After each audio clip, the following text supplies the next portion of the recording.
So as a woman yourself who would have been susceptible to this, where do you think that they're getting inside, especially of our young girls' heads? Well, I think a lot of the victims of trans ideology are, first of all, they're autistic. A lot of them would just grow up to be gay, but a lot of them are victims of sexual abuse.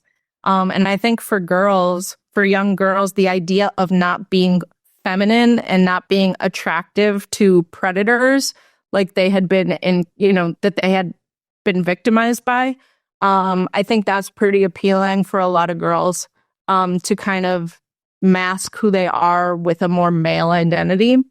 And yeah, it's really sick because this movement, this transgender movement, gender ideology, it targets the most vulnerable. Like, it already targets the most vulnerable by just targeting children, but it targets the most vulnerable children of the child youth population, people who have gone through trauma, who are mentally ill with other issues, or who are just gay, right? Like it's like they're trying to kind of we always say trans the gay away, because that's what's happening. I mean, tomboy, one of our main hashtags and campaigns that we always use is save the tomboys, because butch women, butch lesbians, and just more androgynous women, they're totally disappearing. Like in this new generation coming up, it's not really a thing anymore.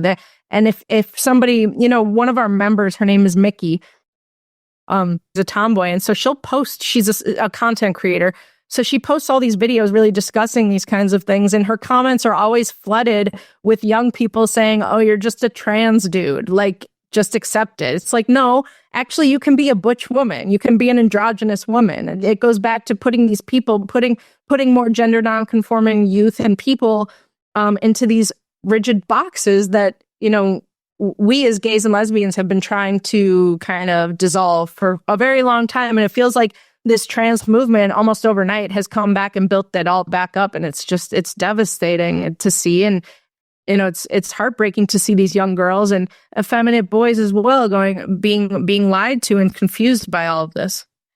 Instead of being given time to, grow up and find out who they really are.